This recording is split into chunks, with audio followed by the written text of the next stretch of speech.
Hola a todos, vamos a empezar con la última parte del tema. La URSS, el estalinismo. El estalinismo se había establecido en Rusia y otros estados justo después de la muerte de Lenin, lo que supone el fin de la Revolución Rusa. Viene caracterizado por el poder de forma absoluta prácticamente por este personaje. Joseph Stalin va a gobernar la Unión Soviética desde 1922 a 1953.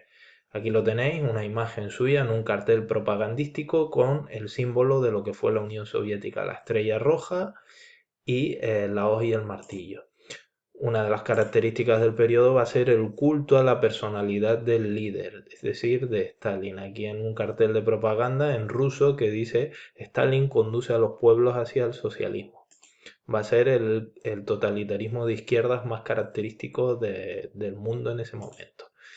Tras su muerte, tras la muerte de Lenin, Stalin va a ir controlando poco a poco la dirección del Partido Comunista Soviético. A unos rivales los va desplazando poco a poco, a otros los juzga y los manda a fusilar y a otros simplemente tienen que ir marcharse al exilio. Una vez eliminados todos esos rivales dentro del Partido Comunista, el único poder lo va a controlar todo, en sus manos va a quedar todo el gobierno.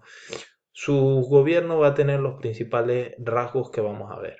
En política va a concentrar todos los poderes en su persona. ¿Qué quiere decir eso? Que al ser secretario general del Partido Comunista y jefe del gobierno, dirige los dos principales resortes de poder. No hay nadie que le haga sombra.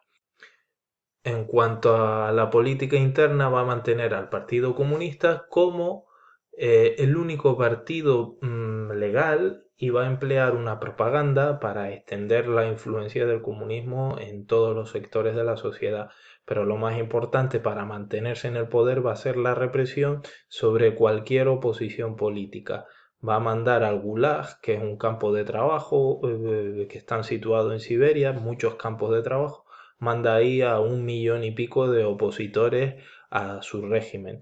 También esta represión pues podía significar que te fusilaran.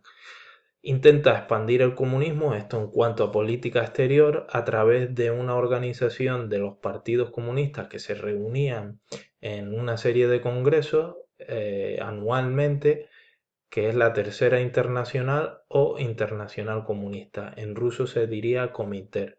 Estos partidos se reunían y planificaban la táctica a llevar en cada país para intentar una revolución comunista.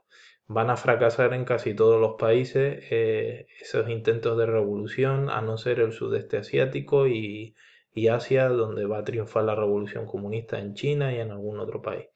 Socialmente, la política de Stalin se caracteriza porque intenta llevar la igualdad social garantizando a todos los ciudadanos sanidad, educación y viviendas gratuitas. Es decir, hay un impulso a los derechos colectivos. ¿Qué problema hay? Que como no hay derechos individuales, pues siempre la Constitución de 1936, que reconocía muchas libertades, nunca se llegó a aplicar plenamente. Se reconocen derechos colectivos, pero los derechos individuales, como un régimen basado en la represión y sobre todo en que no se puede llevar ninguna oposición al régimen, pues no va a haber derechos individuales. Además, hay una diferencia importante entre la élite que gobierna, que tienen unas retribuciones elevadas, y el resto de la población, la clase obrera y campesina, que cobran muchísimo menos. En la economía va a implantar la socialización de los medios de producción. ¿Qué quiere decir esto? Que el Estado es el propietario a partir de ahora de todas las grandes industrias, las tierras, etcétera. Van a ser todo propiedad estatal y es el Estado el que distribuye y quien dice cómo se trabaja, cuánto se produce, cómo son los salarios, etcétera. Además va a establecer una economía planificada y centralizada, es decir, el Estado dirige la economía a través de la aplicación de unos planes que se llaman planes quinquenales, es decir, planes cada 5 años se aplica un plan económico. El Estado planifica para esos 5 años cuánto debe producir la agricultura y qué debe producir, cuánto debe producir la industria y qué debe producir, cuotas, etcétera, etcétera. Está todo planificado. Los objetivos de algunos de esos planes, los más importantes, fueron La colectivización de la tierra. Coge el Estado y expropia de manera forzosa la tierra, es decir, le quita a los propietarios la tierra y obliga a todos los campesinos a explotarla de manera conjunta, de dos formas. Una, el Solhof, que era una gran propiedad estatal, es decir, una gran tierra del Estado, que los trabajadores recibían un sueldo por trabajar en esas tierras. O los Koljós, que era una propiedad colectiva, una cooperativa, es decir, se le entregaba a los campesinos de forma conjunta una tierra, ellos recibían parte de la cosecha, otra parte era del Estado, además el Estado les proporcionaba herramientas, maquinaria, otros insumos como puede ser abonos, para animales, y además disponían de sus propias casas y de una pequeña parcela para cultivar una producción propia. La producción que sacaba de estos dos tipos de organización campesina colectivizada era entregada al Estado, que a su vez lo destinaba o al mercado interno o a exportar. La Unión Soviética a partir de este momento va a exportar mucho grano.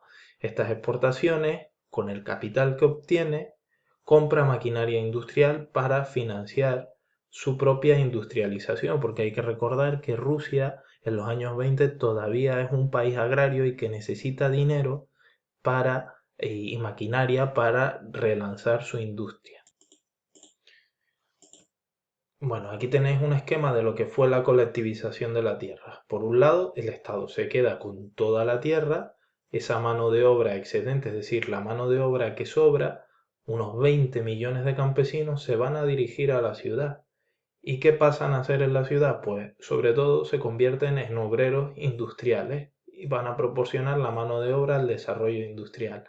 Por otro lado, la producción agrícola de una manera más racionalizada, grandes extensiones, con maquinaria, posibilita que haya una producción agrícola mayor, por lo tanto hay excedente para exportar.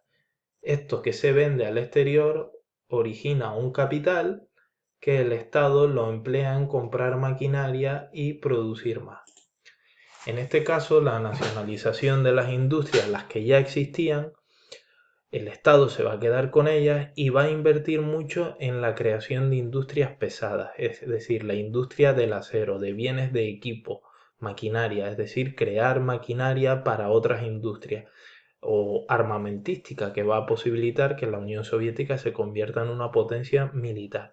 Pero esto tiene un contraparte, dejan de lado la industria de bienes de consumo. Es decir, en la industria rusa pues producía muchos tanques, maquinaria, pero poco textil, poco calzado, electrodomésticos para su población. Por lo tanto, eso siempre fue una carencia.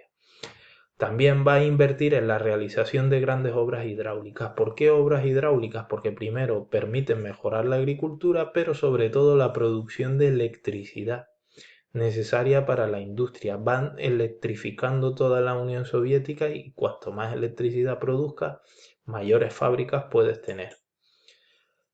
En cuanto a la economía, la Unión Soviética fue un completo éxito económico, porque tener en cuenta que la crisis del 29 no afectó a la Unión Soviética porque no tenía una economía capitalista, sino una economía estatalista dirigida por el Estado y comunista.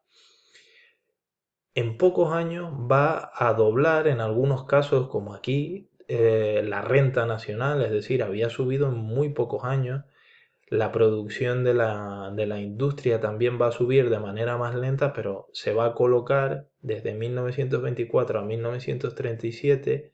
La Unión Soviética ya era la segunda potencia industrial del mundo, solo por detrás de Estados Unidos.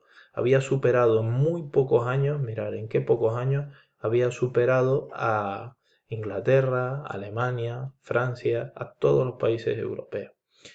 En la agricultura la subida fue muy importante también, y en la cifra de negocios del comercio al por menor también subió, pero de manera un poco más lenta.